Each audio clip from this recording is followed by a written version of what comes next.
Jika kita bicara masalah karbon, tentunya kita harus menyinggung juga masalah pajak karbon, carbon storage, dan juga carbon capture.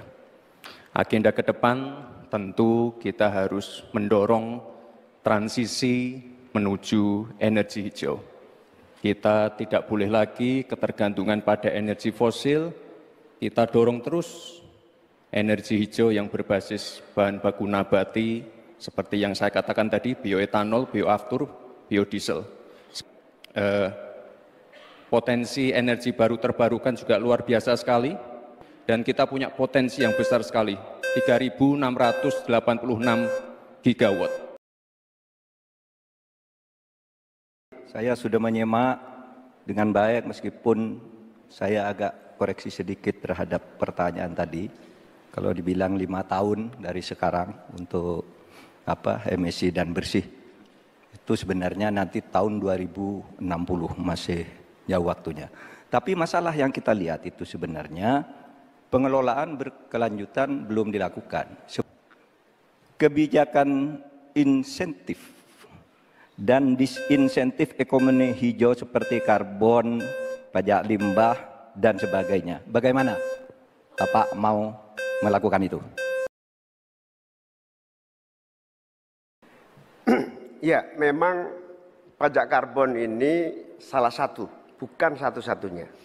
Yang paling penting adalah dipersiapkan transisi energi baru dan terbarukan. Sayangnya, komitmen pemerintah hari ini tidak serius.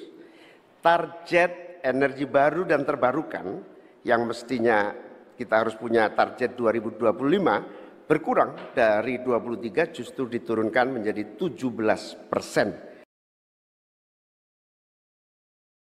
Untuk masalah insentif, komitmen, ini bisa kita kasih contoh yang sudah berjalan saja. Contohnya pembangkit listrik tenaga surya yang ada di Cirata. Itu kan kerjasama dengan PT Masdar dari Uni Emirat Arab. Transisi menuju energi hijau ini memang tidak murah, sangat costly, karena beberapa perusahaan memang belum bisa mencapai ekonomi soft skill. Tapi yang jelas adalah komitmen kita pasti akan meningkatkan bauran listrik PLN yang sekarang cuma 20%, ini harus ditingkatkan lagi ke depan.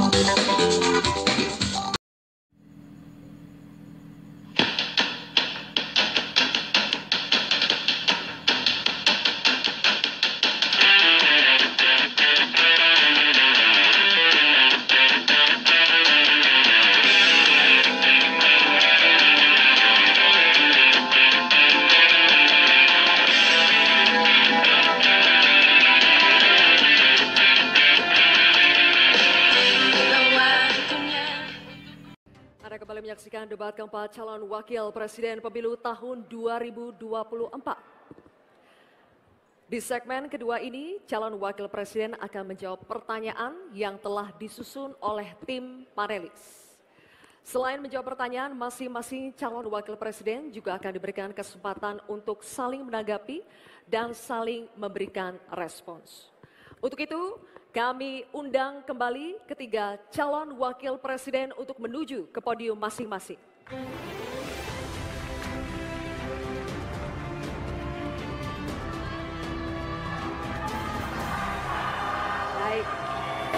Baik, cukup.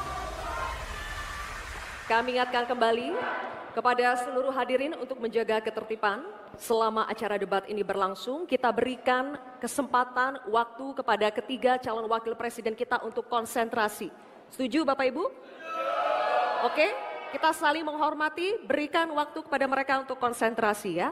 Dan kami juga ingatkan kepada ketiga calon wakil presiden, kami informasikan untuk segmen kedua dan sampai segmen terakhir, segmen 6 sampai selesai, kami mohon agar penyampaian visi misi, pendalaman maupun nanti babak saling tanya jawab untuk tetap berada di podium. Kami informasikan sekali lagi kepada ketiga calon wakil presiden agar dalam penyampaiannya tetap berada di podium. Terima kasih.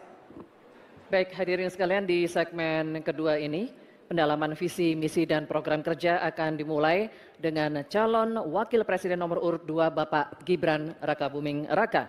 Untuk itu kami persilakan panelis Bapak Profesor Dr. Insinyur Abrar Saleng untuk mengambil pertanyaan subtema di dalam wadah, dan mohon diperlihatkan Bapak kepada seluruh hadirin dan juga kepada kami, moderator.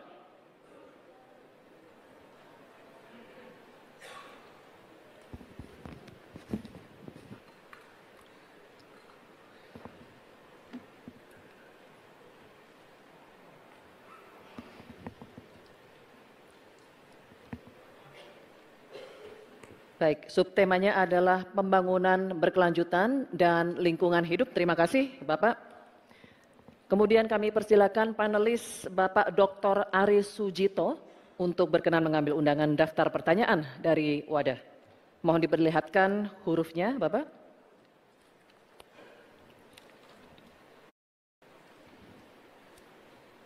Huruf A.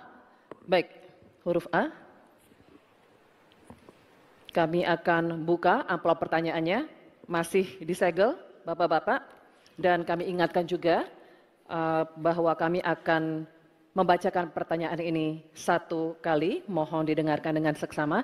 Ini pertanyaan untuk calon wakil presiden nomor urut 2 Bapak Gibran Rakabuming Raka.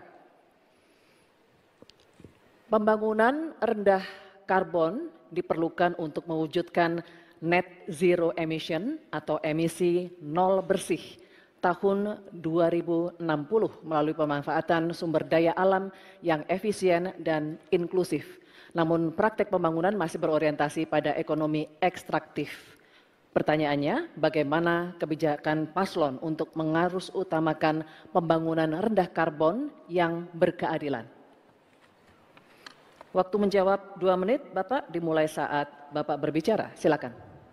Baik, terima kasih. Jika kita bicara masalah karbon, tentunya kita harus menyinggung juga masalah pajak karbon, carbon storage, dan juga carbon capture. Agenda ke depan tentu kita harus mendorong transisi menuju energi hijau. Kita tidak boleh lagi ketergantungan pada energi fosil, kita dorong terus energi hijau yang berbasis bahan baku nabati, seperti yang saya katakan tadi, bioetanol, bioaftur, biodiesel. Sekarang sudah terbukti dengan adanya B35 dan B40, ini sudah mampu menurunkan nilai impor minyak kita, meningkatkan nilai tambah produksi sawit di dalam negeri, dan juga lebih ramah lingkungan. Sekali lagi, tantangannya di sini adalah mencari titik keseimbangan atau titik tengah. Kita ingin menggenjot hilirisasi industri, tapi kita juga wajib menjaga kelestarian lingkungan. Kita ingin meningkatkan produktivitas petani dan juga sektor maritim, tapi kita juga wajib menjaga keseimbangan alam. Dalam pelaksanaannya tentu AMDAL itu wajib, analisa lingkungan juga wajib, sustainability report wajib juga, dan jangan sampai ada alih fungsi lahan yang sekiranya merugikan pengusaha lokal, UMKM lokal, ataupun masyarakat adat setempat.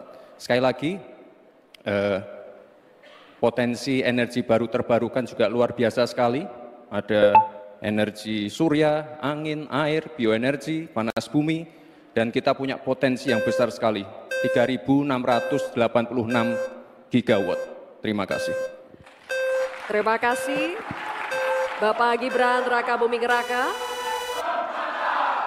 Baik, sesinya masih berlanjut, Bapak Ibu, terima kasih.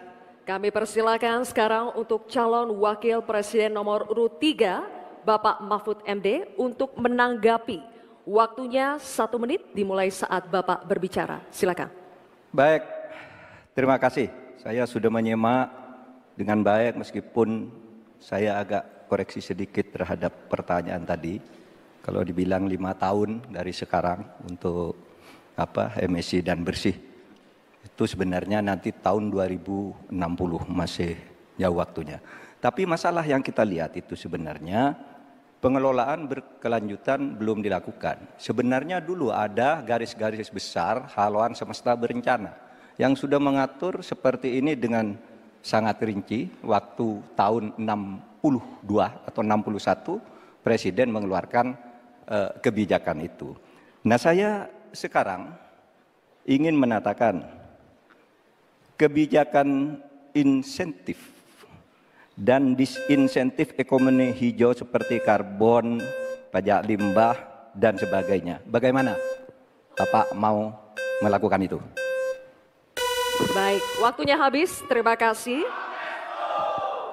Selanjutnya, calon wakil presiden nomor urut 1, Bapak Muhaimin Iskandar. Kami berikan kesempatan juga untuk menanggapi. Waktunya 1 menit, dimulai ketika Anda berbicara. Silakan. Ya, memang pajak karbon ini salah satu, bukan satu-satunya. Yang paling penting adalah dipersiapkan transisi energi baru dan terbarukan. Sayangnya, komitmen pemerintah hari ini tidak serius. Target energi baru dan terbarukan yang mestinya kita harus punya target 2025 berkurang dari 23 justru diturunkan menjadi 17%. Penundaan implementasi pajak karbon dilakukan oleh pemerintah hari ini. Dari tahun 2002 dimundur menjadi tahun 2025. Apanya yang mau dilanjutkan? Karena itu secara tegas harus dilakukan. Implementasi pajak karbon dilakukan secepat-cepatnya sekaligus transisi energi baru terbarukan dijalankan. Baik, waktunya masih ada Bapak, cukup lanjut. Baik, terima kasih Bapak Muhaimin Iskandar atas jawabannya atau tanggapannya. Selanjutnya, kami persilakan calon wakil presiden nomor urut 2, Bapak Gibran Rakabuming Raka untuk merespons tanggapan dari calon wakil presiden nomor urut 3 dan calon wakil presiden nomor urut 1. Waktunya 1 menit dimulai saat Bapak berbicara, silakan. Terima kasih Prof. Mahfud dan Gus Muhaimin. Untuk masalah insentif, komitmen, ini bisa kita kasih contoh yang sudah berjalan saja. Contohnya pembangkit listrik tenaga surya yang ada di Cirata. Itu kan kerjasama dengan PT Masdar dari Uni Emirat Arab. Ini kan juga ada insentifnya, Prof.